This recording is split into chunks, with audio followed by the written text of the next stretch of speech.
um bom dia aí para vocês. A gente trabalha aqui na Banestes, né? Eu trabalho especificamente na Banestes Asset, e aí dentro do grupo do Banestes com essas 3 empresas. Hoje o pessoal pediu para eu falar sobre a diversificação em múltiplos cenários econômicos. Esse é um assunto que, dependendo do nível que a gente abordar, ele pode ser mais simples ou ele pode ser bem profundo.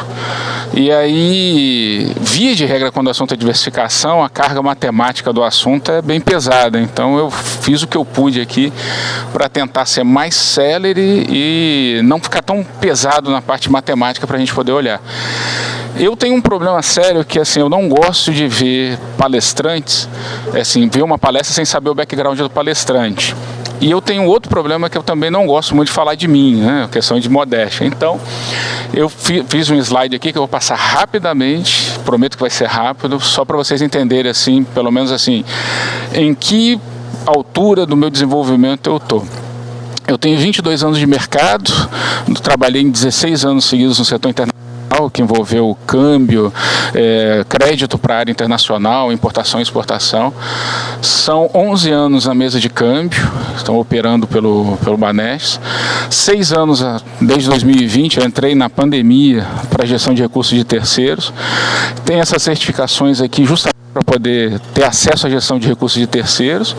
E aí tem as graduações e as pós, que são 2, um MBA concluído e um MBE que eu estou fazendo agora na USP, que ainda está em fase de conclusão ainda. Agora que eu falei de mim, eu vou falar um pouco de vocês. Isso daqui, eu gosto sempre de dar um passo atrás para a gente saber o que a gente está falando. E aqui é um pouco de uma homenagem até para vocês mesmo.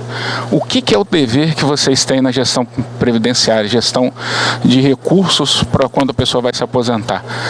Essa responsabilidade de gerir, que vai muito além de só conseguir rentabilidade.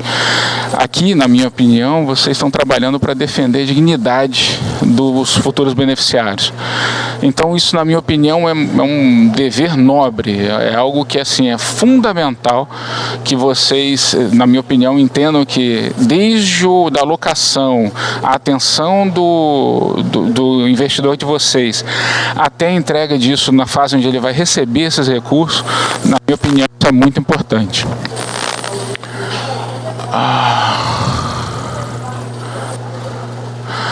Aí, aqui o que eu trouxe para vocês? Quando o assunto é diversificação, a parte fácil desse assunto, ela está completamente ligada aos ciclos econômicos. Essa é a parte fácil, é a parte que a gente consegue visualizar. Quando a gente tem o mercado andando, aqui nesse desenho eu tenho em azul a taxa Selic. A taxa Selic, posta pelo mercado, todo mundo, né, deve conhecer, ela é indicada para ser uma taxa meta praticada entre as instituições.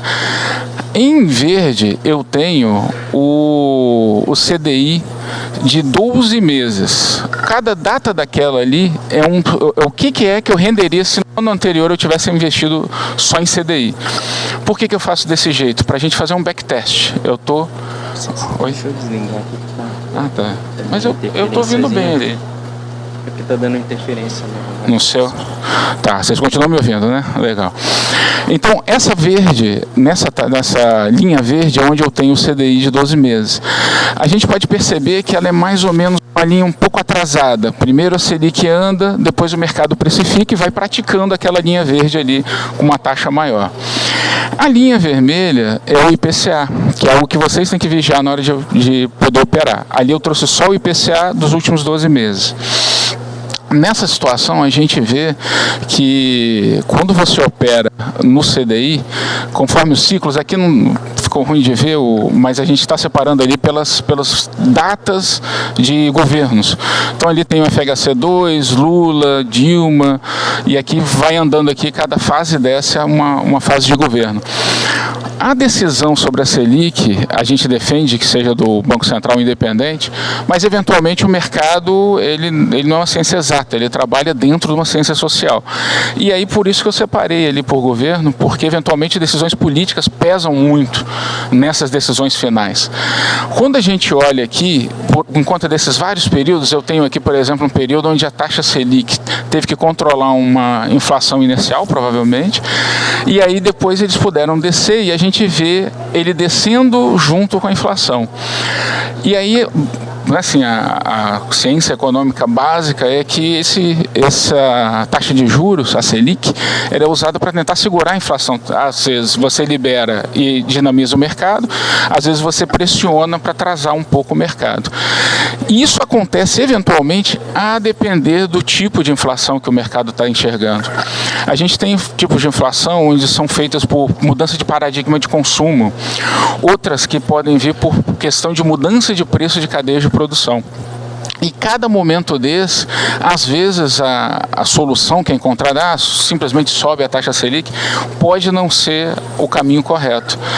E aí a gente tem, por exemplo, nessa última fase aqui, que é uma coisa estranhíssima, porque você tem a taxa Selic descendo, via de regra ela viria, né, como se fosse uma taxa Selic amortecida, e aqui a gente está vendo o mercado cobrar mais do que a taxa Selic está ali. Isso indica que o mercado está mudando um pouco.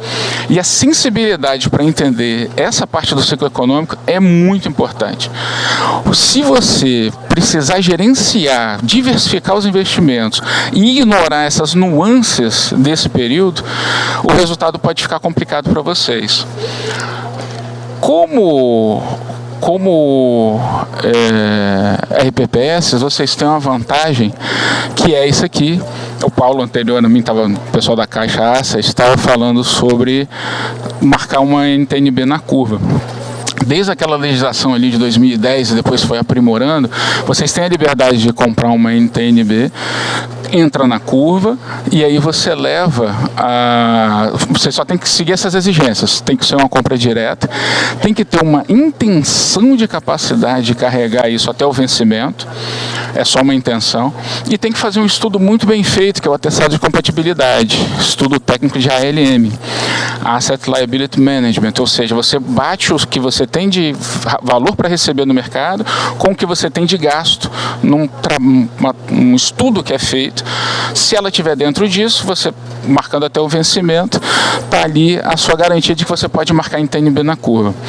Quais são os riscos disso? Se esse estudo for feito en passant e eventualmente vocês precisarem usar esse valor que está ali marcado a vencimento e eventualmente tiver que entrar no caixa de vocês, eu vou mostrar aqui agora o resultado que pode ser perigoso. Essa curva vermelha, eu escolhi ali a NTNB 45 só por conta de ser mais ou menos uns 20 e tantos anos, que é um prazo médio aí que vocês lidam com o passivo de vocês. E ali a gente tem vários, isso aqui tem desde 2018 para cá. A gente tem períodos onde ela rende muito. Ou seja, se você tiver comprado ela e não tivesse marcado na curva, fosse marcar a mercado, você encontraria esse rendimento aqui monstruoso. Ali está em torno de 80%. E aqui essa linha azul, que está passando aqui no meio, essa linha azul é o IPCA mais 5, tentando simular ali uma meta atuarial de vocês. O que a gente tem? Se você marca na curva, você não tem aquilo lá ao longo do período. Ali a gente está falando de cerca de 5 anos, mais ou menos, onde você tem um ativo que vale muito mais no seu bolso, mas ele não está aparecendo na sua contabilidade. Em compensação, você também não tem essa parte complicada, que é justamente ele abaixo da sua meta atuarial.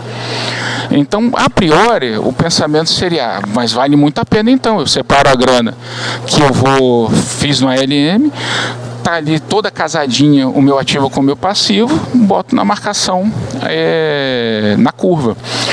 E aí vocês têm também a outra parte disso, que é se fizer isso, você não ganha acesso também a esse tipo de rendimento. Quer dizer, a priori, um RPPS mais atento, se ele tivesse esse ativo aqui e vendesse nessa época, a meta atuarial estava batida por muito tempo. Por isso que é mais importante Já trocou? Tá funcionando ainda? Tá funcionando? Valeu.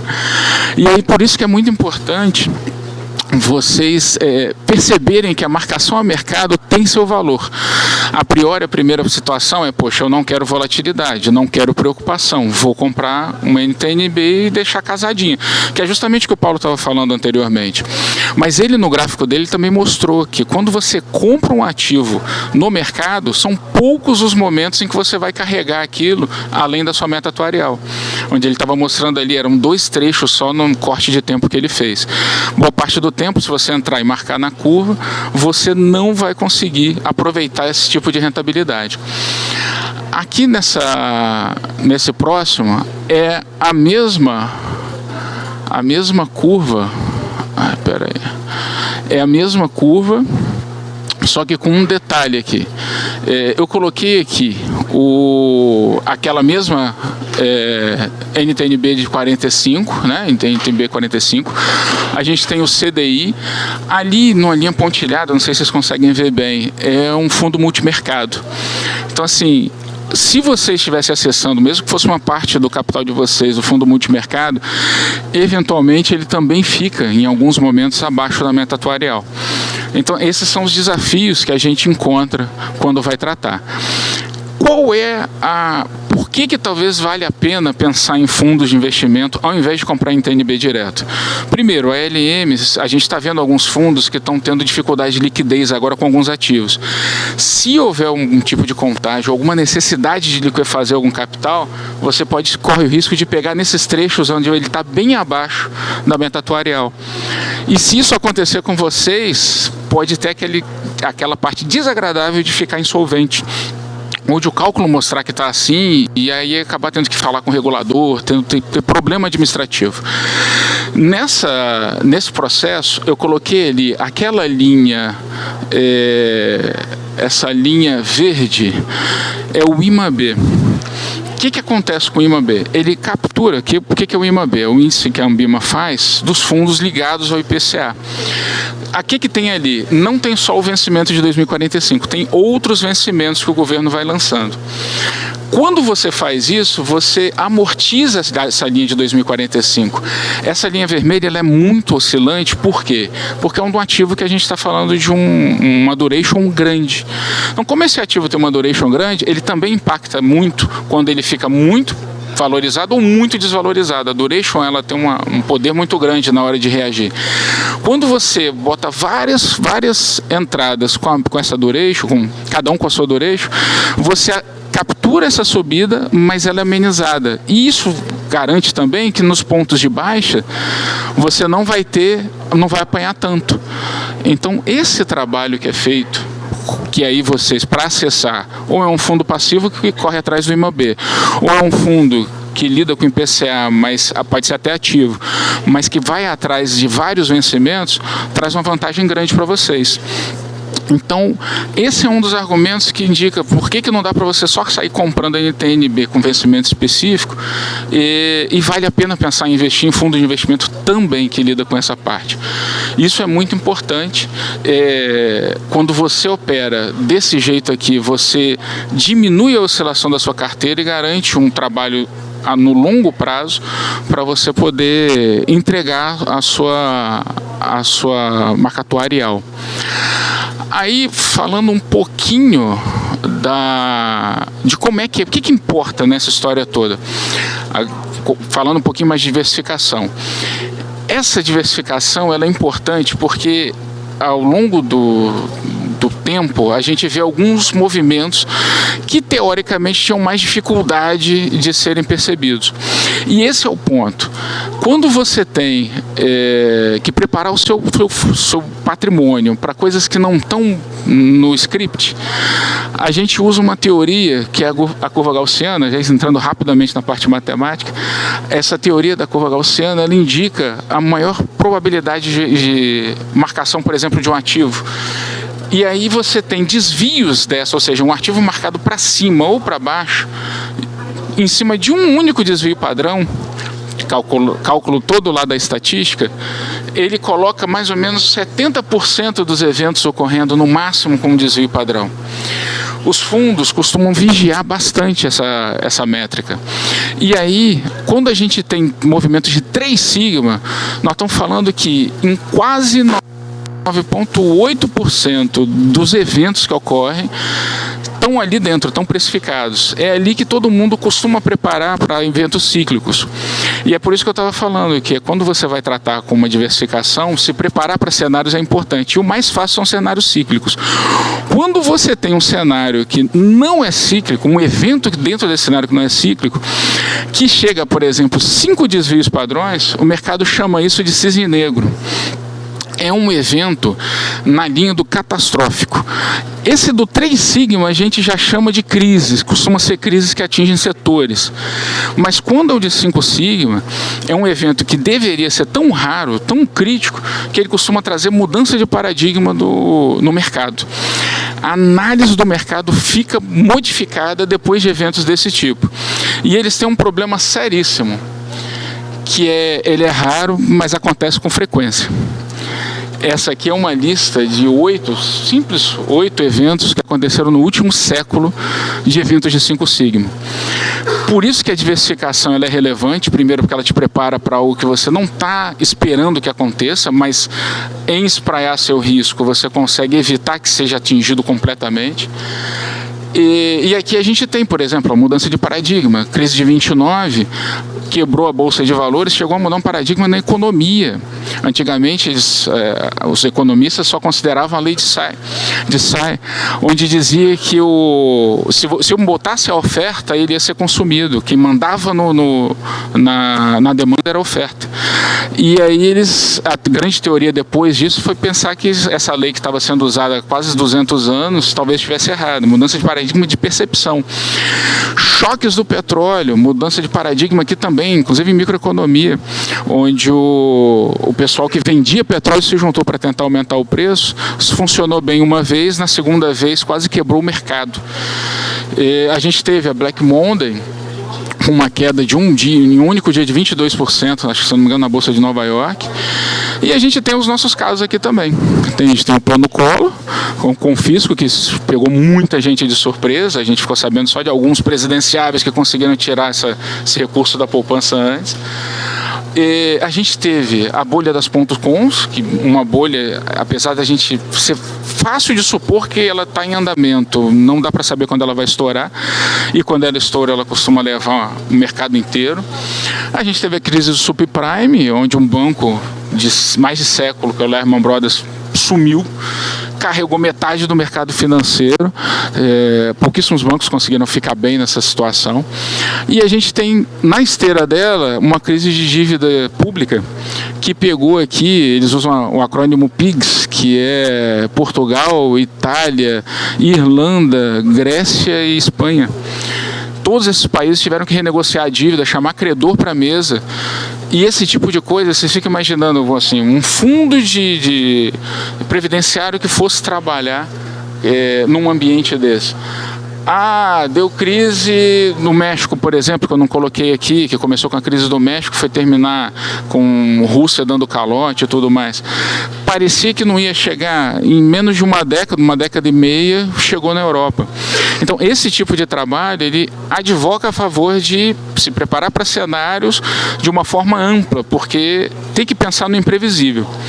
A última ali é a Covid, onde um evento biológico afetou a gente de uma forma monstruosa. Hoje em dia, todo mundo que passou pela Covid lembra onde estava, lembra o que fez, lembra o trabalho que foi e a mudança que foi, onde serviços de entrega passaram a ser os reis do mercado, onde serviços de acesso a banco tiveram que ser feitos online. Então, essa daqui é o momento principal onde a gente começa a ter que pensar que diversificação é importante. Aqui eu volto um pouquinho, porque a gente como a gente vive assim, muito no dia a dia, é comum a gente pensar que o evento de hoje, o Donald Trump topou na mesa, ficou bravo, arrumou uma confusão, e isso modifica o mercado. Aqui eu estou colocando uma perspectiva histórica, onde o trabalho de vocês é trabalhoso e difícil há muito tempo. Ali eu peguei alguns fatos, como por exemplo, na época do Augusto César, ele instituiu uma pensão aos legionários. Porque o cara que vai para a guerra, e aí isso é muito interessante, de novo a guerra movimentando a humanidade. O sujeito que vai para a guerra, ele não quer ir de graça, e ao ir ele não quer que a família dele fique desamparada. Então o primeiro trabalho foi esse. E aí esse assim, de nível estatal, né? Aí, muito tempo depois, por volta de 1550, a gente viu na Saxônia, sudeste da Alemanha, eles instituíram um fundo para viúvas. E aí esse fundo, a ideia era justamente as viúvas dos militares, a viúva aquela época, nesse período aí, assim, o que mais havia ali era a guerra, de novo. E aí esse processo de um fundo de previdência começou a ser trabalhado ali. Um marco que teve foi em 1744, com o Scottish Ministers' Widow Fund, que começou a fazer cálculo atuarial, 1740.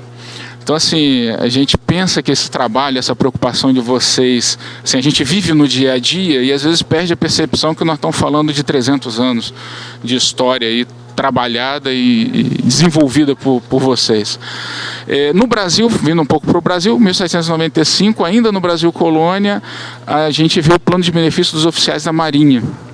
A Marinha sempre foi elite no Brasil Império, né? E na parte da colônia também, então eles tinham essa prerrogativa.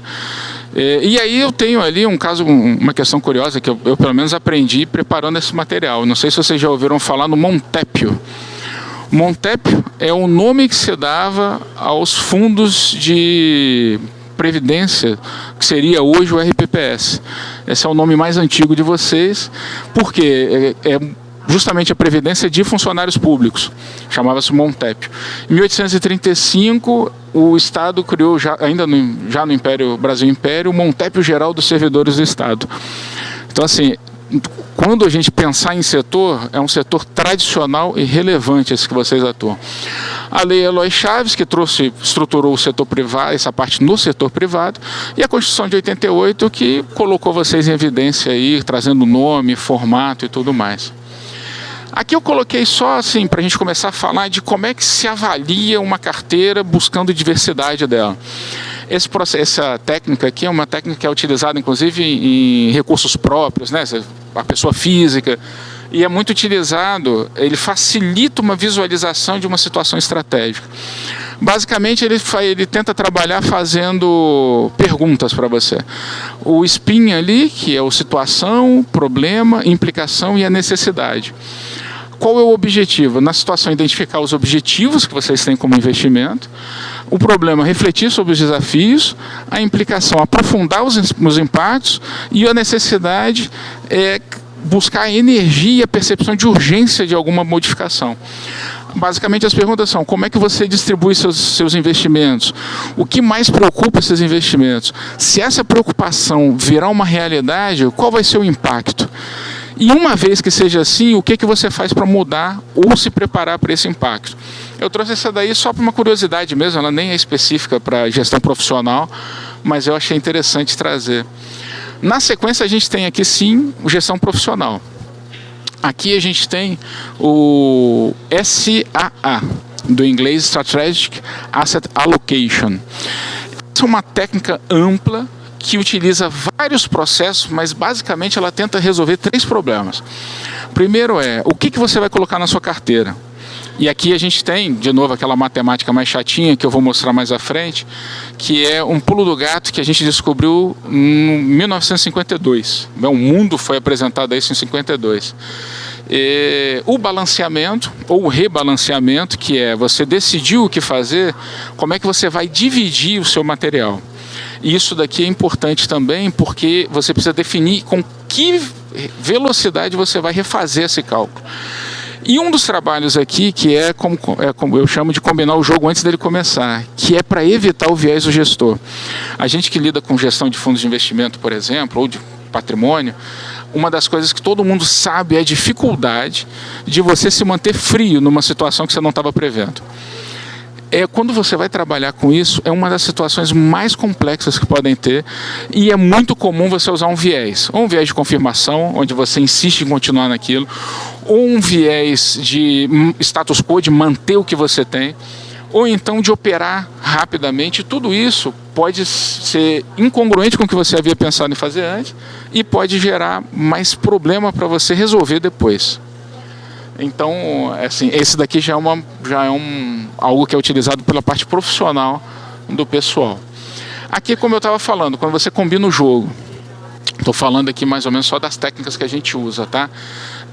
Buy and hold, onde você compra um ativo para levar a vencimento, que é um caso de vocês em algumas NTNBs, ou você decide comprar aquela operação e mantém ela para você. Via de regra, se ela diminui o preço, você até aumenta a participação.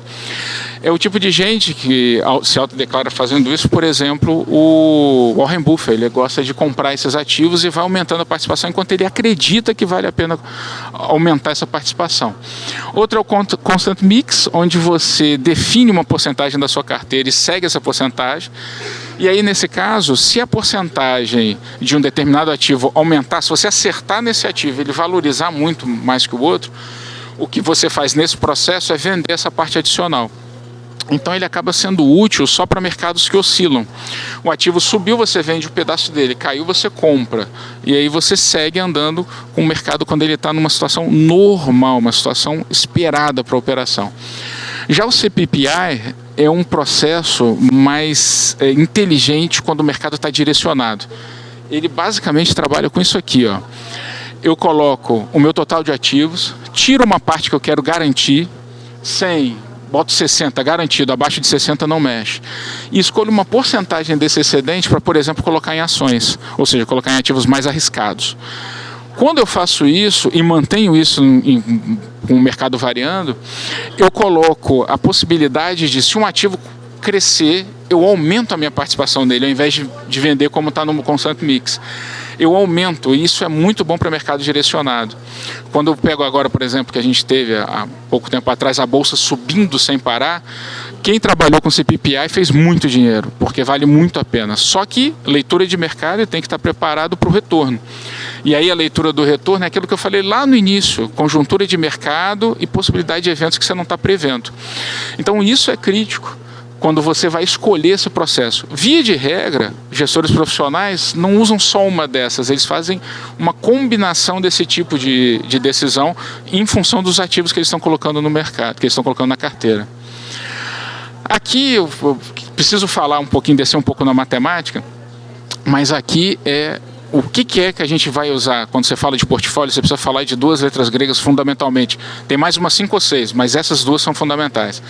Um é o beta e o outro é o alfa. O beta, o que ele é? Ele tenta te indicar, pensando num ativo especificamente. Eu tenho uma ação dentro de um nicho de ações na bolsa, uma ação de empresa de infraestrutura. Aí eu pego todas as variações dessas empresas de infraestrutura e comparo a variação da ação que eu escolhi. Isso daqui me dá uma noção de quanto ele reage. Essa operação, quanto ele é sensível. Então o beta ele me dá uma noção de quanto ele é sensível em relação ao mercado. Ali você pode aumentar essa leitura para um portfólio. Então você tem quanto que variou a sua carteira em relação ao que variou o índice de mercado. Quando você compara isso, você sabe, por exemplo, se você está falando de ação, o Bovespa subiu 10% e a sua carteira tem um beta mais arrojado, ele vai subir 11%, 12%, 13%. A notícia ruim é que se ele cair 10%, você deve cair esses 11%, 12%, 13%. Daí, de novo, a diversificação. Mas isso daqui já é um dos indicadores que a gente pode usar para tentar entender como é que a gestão profissional lida com essas variações. Na sequência, eu tenho aqui alguns outros indicadores. Como eu estava falando, aqui a gente está falando do desvio padrão, que é a medida básica de volatilidade para carteiras no mercado. Ali está a equação, não vou entrar no detalhe dela, mas é um estudo estatístico fundamental, onde a gente fala quando você vai estudar estatística direto, o desvio padrão recebe o nome de esperança. Então, a média do que acontece a gente chama de esperança, e o desvio padrão implica qual é a variação em torno dessa esperança, desse valor recebido do mercado. Ele é fundamental. Tudo isso aqui eu estou num crescendo para a gente chegar no filé mignon do assunto. Tracking error, só para a gente falar, onde eu comparo, é mais ou menos a mesma coisa, só que lá eu comparo com a média. Aqui eu comparo com o resultado de um benchmark específico. Então ele me diz, isso daqui é utilizado para fundos passivos. Acho que tem palestra sobre fundos passivos também, fundos ativos, né? E esse aqui é o passivo, onde ele busca, por exemplo, aquele MLB que eu falei, um fundo que estiver indo atrás do MLB, se você quer saber se esse fundo tem utilidade, é fazer esse cálculo de tracking erro, não é difícil. E aí você consegue saber qual é a qualidade da gestão ao buscar um benchmark. Ali a gente tem uma noção, só para curiosidade, uma noção de como é que é, assim, uma sugestão de cálculo de retorno sobre o investimento, de um rendimento do ativo, onde você tem o preço final, subtrai o preço inicial. E soma tudo que vier de dividendo no meio do caminho, pode vir juros sobre capital próprio, dividendos diretos de ação, algo desse tipo, compara isso com o preço inicial que você tinha. Essa informação consegue te entregar como é que foi a rentabilidade apurada de forma geral. E aí sim, com esse número é bom comparar com CDI, com o IPCA e afins.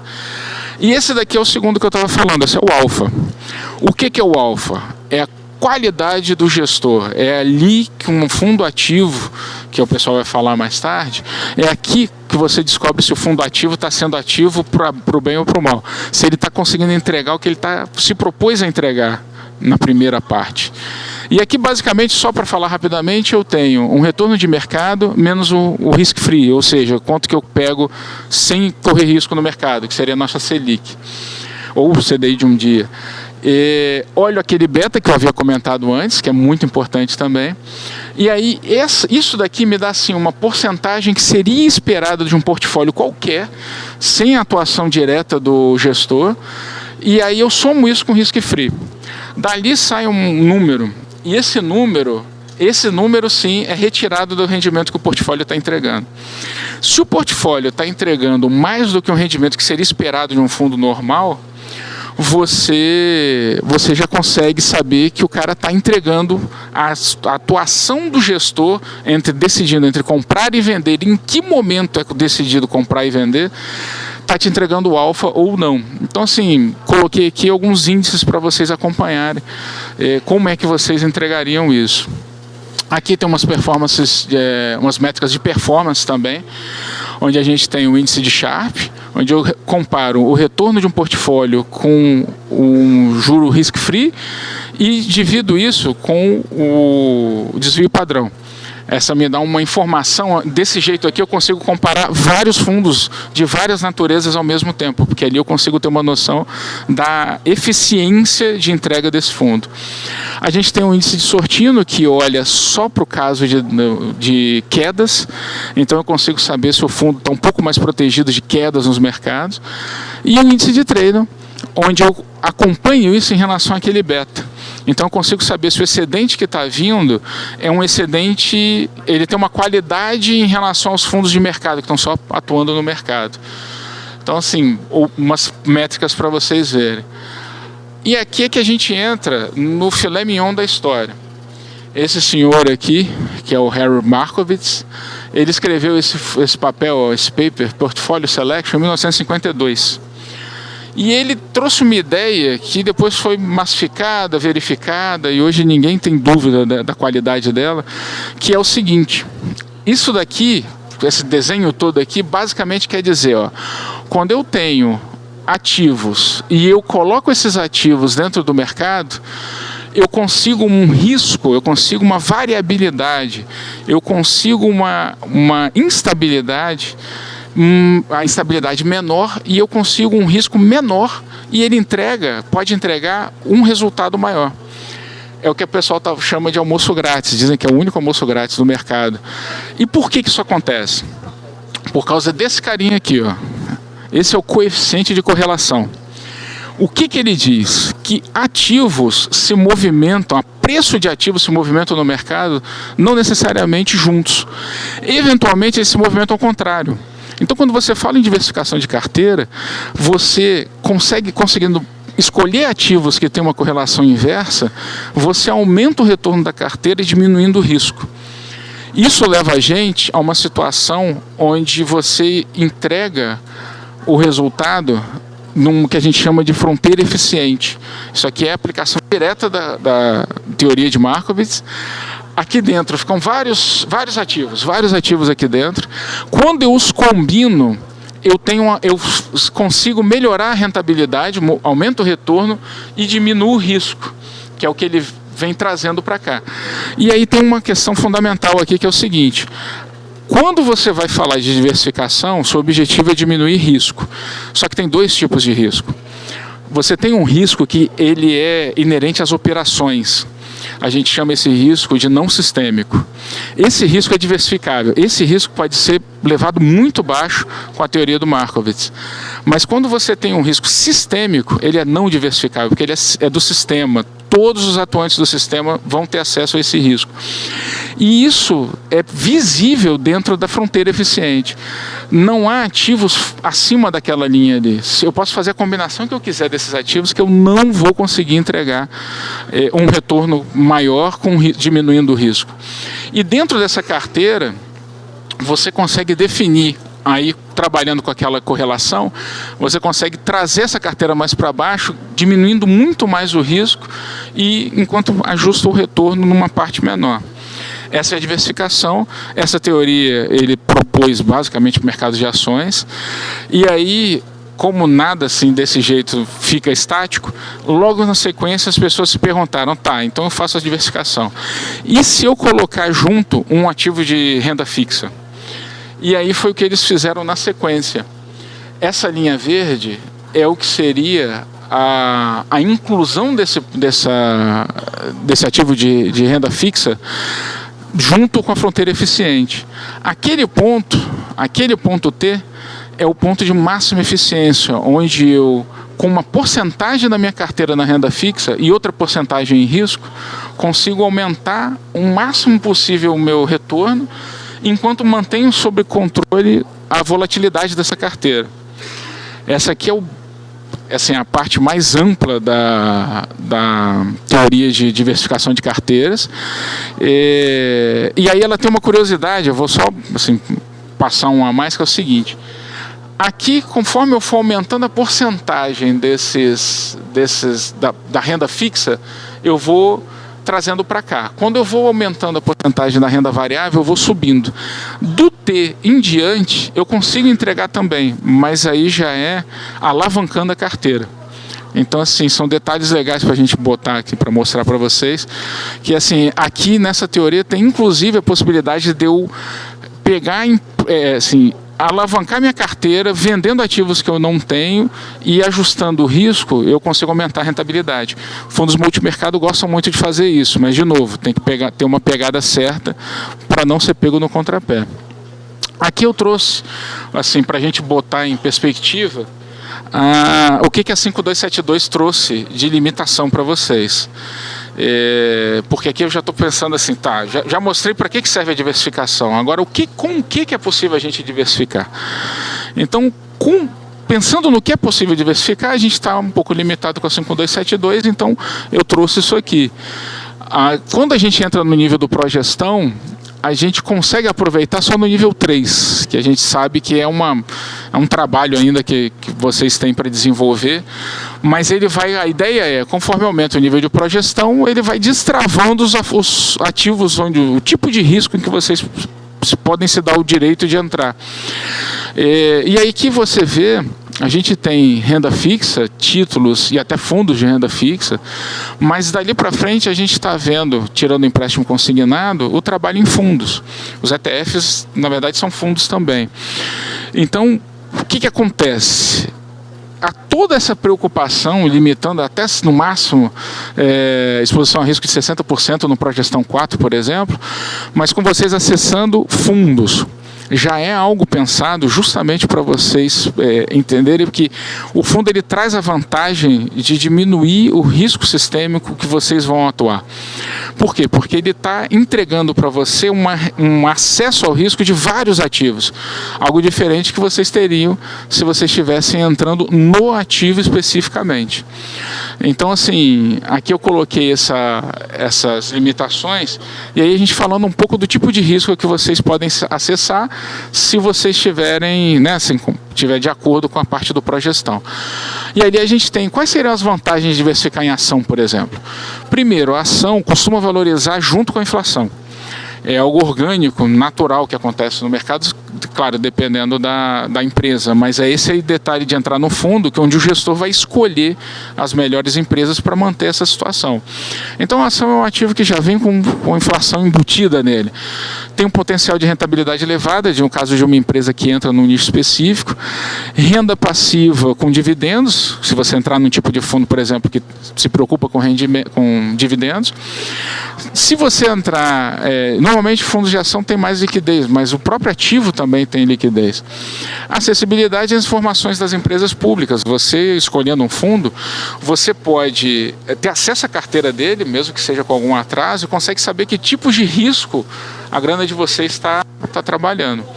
Imóveis. O imóveis é a mesma coisa, o acesso ao mercado imobiliário que tem uma questão ampla. Fundo de papel, quando você usa fundo imobiliário, se for um fundo de imobiliário, você tem diversificação de riscos. E o fluxo financeiro diversificado garante a vocês a rentabilidade e segurança nessa rentabilidade. Se for um fundo de tijolo, você tem segurança do ativo real e ainda tem a valorização passiva do imóvel, que também costuma acompanhar a inflação.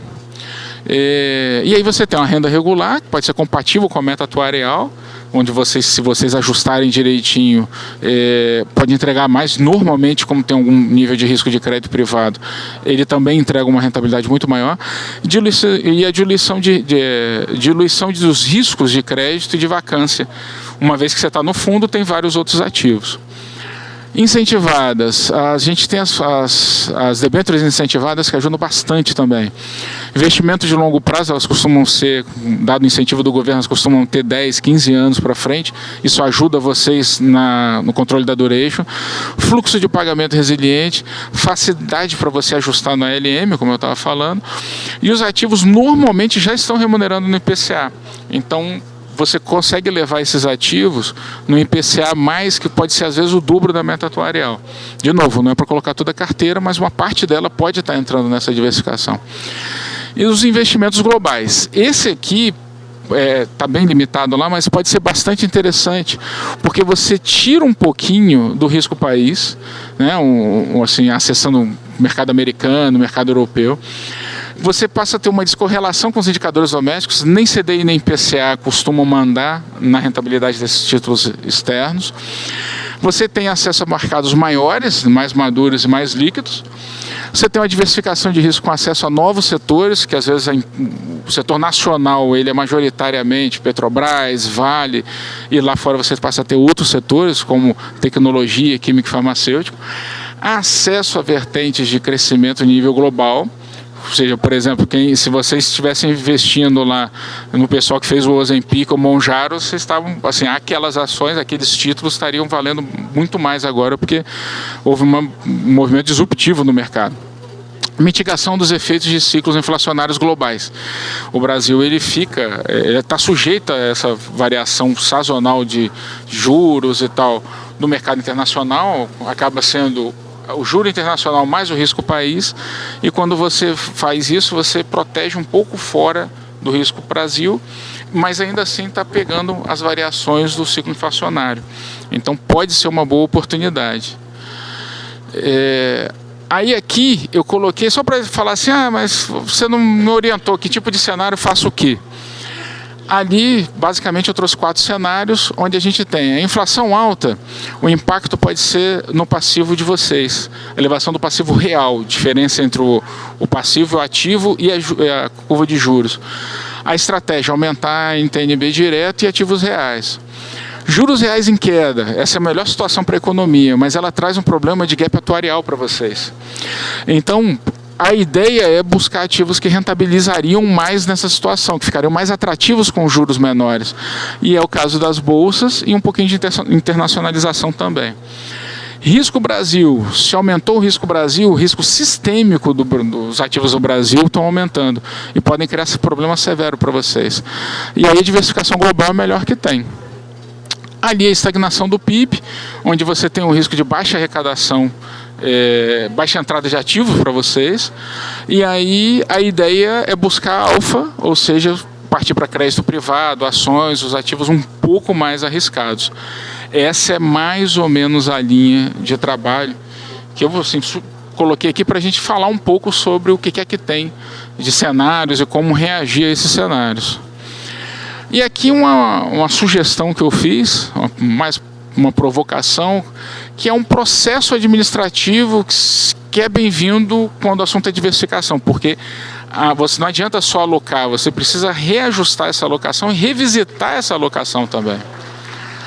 E aqui vocês têm, basicamente, trabalhar em capacitação técnica dos conselhos e comitês, revisão da ALM, isso é muito importante, porque às vezes o perfil dos segurados de vocês muda. Implementação de novas classes ou novos ativos, onde é um processo onde você revisita essa análise. E o monitoramento. Esse monitoramento usam as métricas de resultado que a gente estava comentando lá no slide 8, eu acho, onde você olha como é que estão os índices de Sharpe, Trainor e afins, para poder ajustar. Basicamente é assim, é só uma sugestão de reavaliação quando o assunto é diversificação. Aqui a gente chegou ao final, coloquei aqui meus dados para vocês. Precisando de pergunta, dúvida ou qualquer coisa, fique à vontade, tem telefone, tem celular, pode mandar o WhatsApp, a gente está à disposição aí para qualquer ajuda aí de vocês. Tá bom? Muito obrigado, pessoal. Valeu.